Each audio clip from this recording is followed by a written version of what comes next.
What's up, guys? This is Coach Scotty Knows. I'm going to go over vehicle functions, what you should be doing before you get in your vehicle and before you start your vehicle. So first things first, you want to take a little walk around your car and make sure your tires are good. Okay, no nails.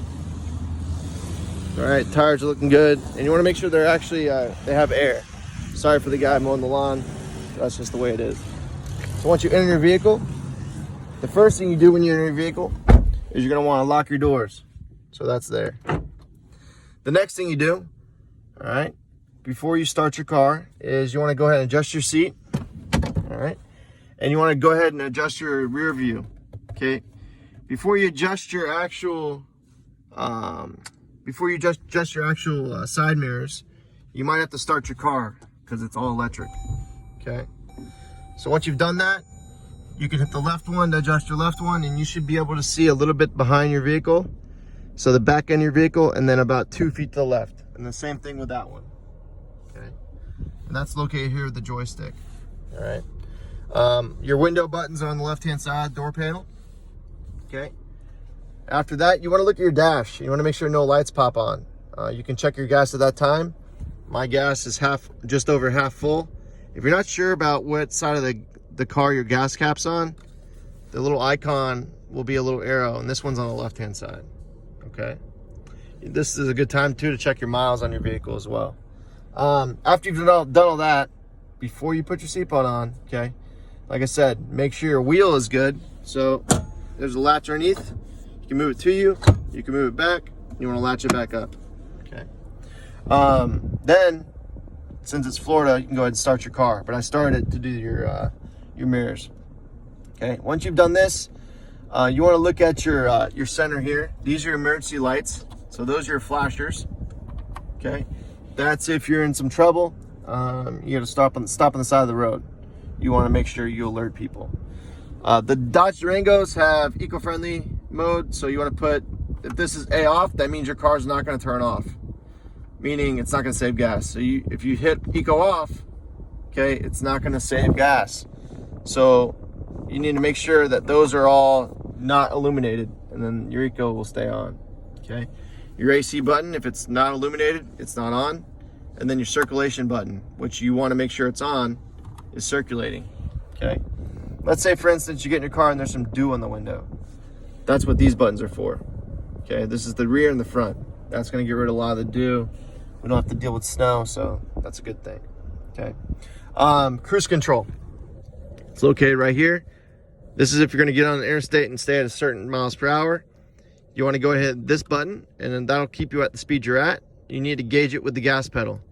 After that, you just need to hover over the brake while you're in cruise control.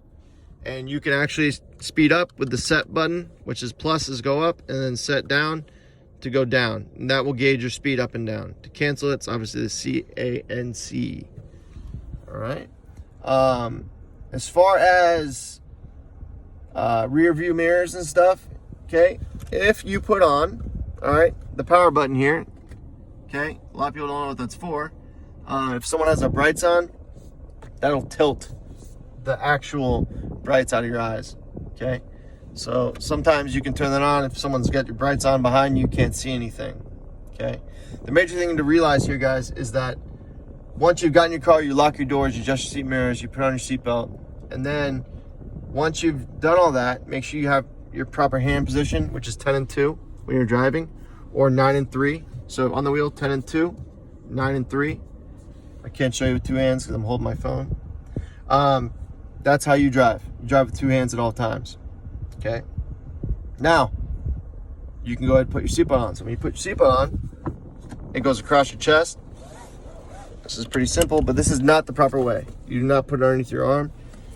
Put it across your shoulder. Then you need to look in your back seat and make sure everyone else has their seatbelt on. Don't just ask.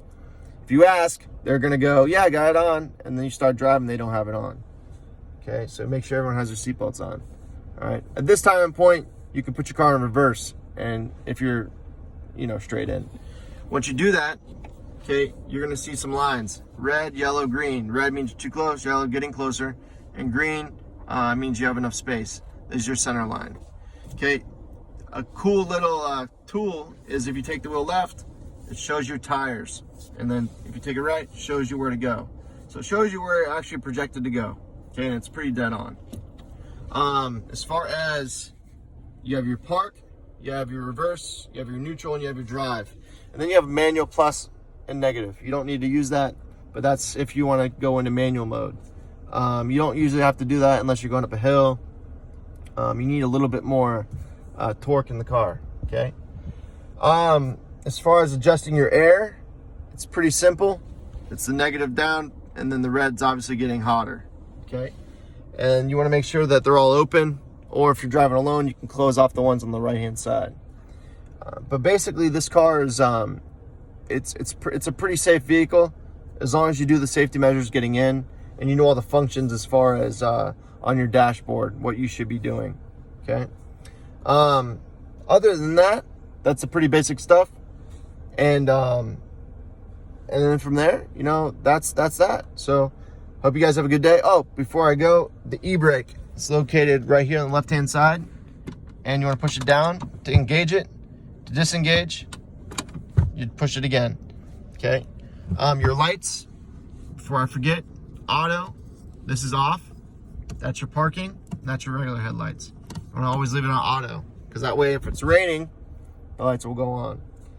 And then the last thing is your gas. So basically, if you're going to gas your car up, there's a gas button to pop it. A lot of cars don't have that. You usually have to push on the gas lid on the outside, and then your gas cap will open up. Okay. But other than that, I've gone over the major basic things you need to know when getting in your vehicle and getting you ready to drive. Okay. Remember, you always need to wear your seatbelt. And that's that. And make sure everyone in the back seat has their seatbelt on. Because if they don't, and you get in a car accident, especially if it's head on, they're going to go in the direction of you. And therefore, if you have your seatbelt on, it might not save your life because the people in the back seat are going to come through the windshield. Okay. But yeah, window wipers. I'm always forgetting something. On the left-hand side here, okay? If you turn, which is counterclockwise, left is going to start to get them on, and then right to turn them off. There's a little off thing. And then if you want your brights, okay, there's a little, I don't know if you can see it, but to you is flashing them. If you pull it away from you, it keeps them on, okay? You don't need to use your brights unless you're in a real dark road, you can't see anything. But that's as far as the wheel. Signaling, down is left and up is right. And trying to think of anything else before I let you guys go. If I think of anything, I'll tell you in class or I'll make another video. But other than that, hope you guys have a good day and drive safe.